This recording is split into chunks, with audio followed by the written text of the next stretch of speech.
Former Google insider Tristan Harris says not enough is being done to address the dark side of technology. Harris was among the first in Silicon Valley to shed light on addiction to social media back in 2017. Well, now Harris is calling for tech companies to stop what he calls the downgrading of humans. Joining me now is co-founder and executive director of the Center for Human Technology, Tristan Harris. Thank you so much for joining me. Thanks for having me. Yeah. We were talking just in the break there, and I had said that you sort of articulated something that Vlad and I normally talk about quite often. And I've always said the problem with social media is us, that we are not smart enough to use this properly, that we keep falling for the same okey doke.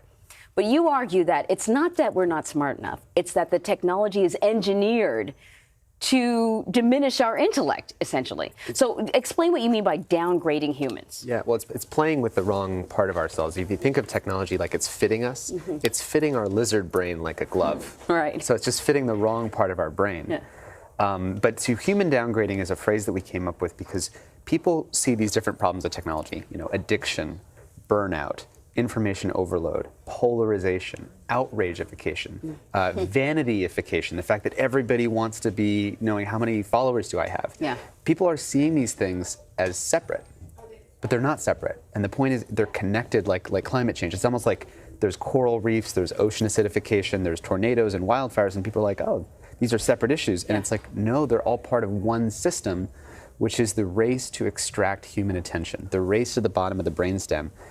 It's not enough that I get your attention. I have to get, if I'm a tech company, I need to get people addicted to getting attention from other people, right? So it starts by, I have to ping you and get that notification. Right. But then it's much cheaper to have a bunch of people eagerly seeking validation and getting attention from each other.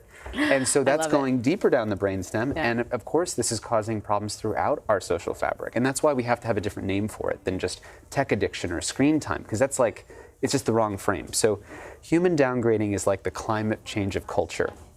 And then it comes from this race to the bottom of the brainstem.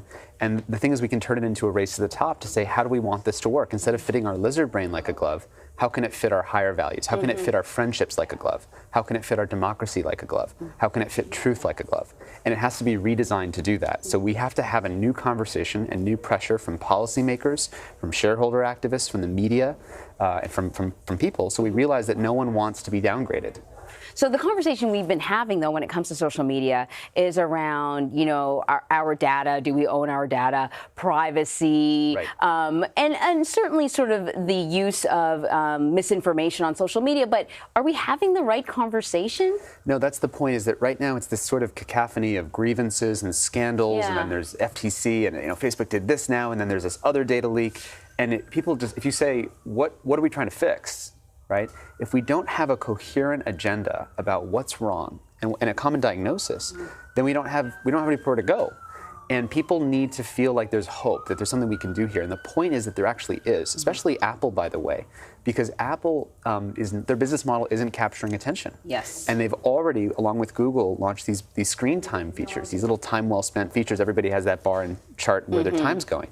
But that's just like a baby step in the right direction. And so what we want to do is throw the goalposts way out there and say, let's actually turn this into a race to the top. So imagine your phone is more like a GPS for life experiences. When you punch in your destination to a GPS, it's not trying to suck you into the GPS and get you scrolling and looking at photos of other people on the GPS. It's like, that'd be a broken GPS. Right.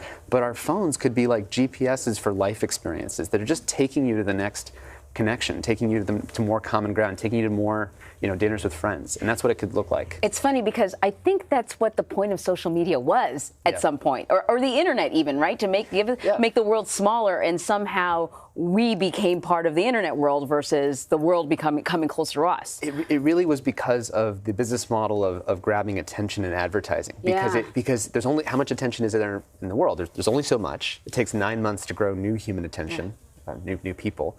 And it's not enough to get the attention we've got. We have to start fracking for attention. So it's better to split people's attention into 4 different streams, right? Because then you can expand how much attention there is to grab from people. But this is sort of fracking our democracy. So our attention spans are only 40 seconds now.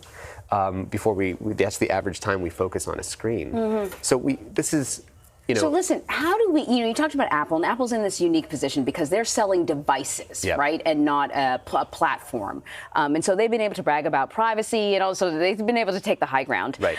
But at the end of the day, you talked about the business model. Isn't the whole point of the business model to keep us engaged and to keep us sort of giving up more of our information? And what you're suggesting, doesn't that break that business model? It does. It goes against the business model, especially of the big companies like YouTube and Facebook, who their entire business model is how can I just suck the attention out of society? And their stock price is directly chained to time spent, right?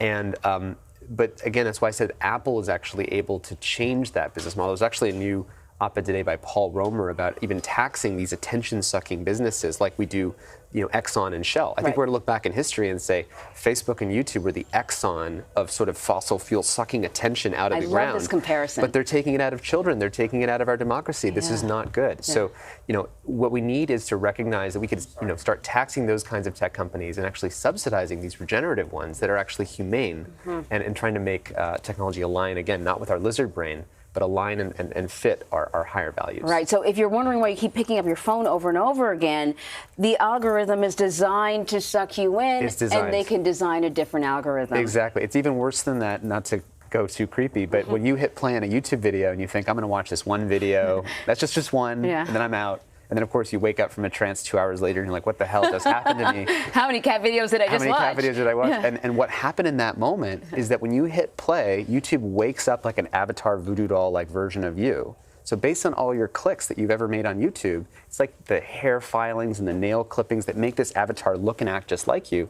And they test like 100 million variations of a video. This is a metaphor, but this is kind of how it works. So they test all these videos and they say, oh, this video, if I got you to watch that one, this flat earth conspiracy theory, that'll get you to stay for 2 hours. Wow. And so it's like playing chess against a supercomputer, except your brain is the chessboard and it knows way more moves to play. Yeah. So we're going to lose that game, and that's why we have to change it from a race to the bottom. So fascinating. Tristan Harris, thank you so much. Thanks for having me.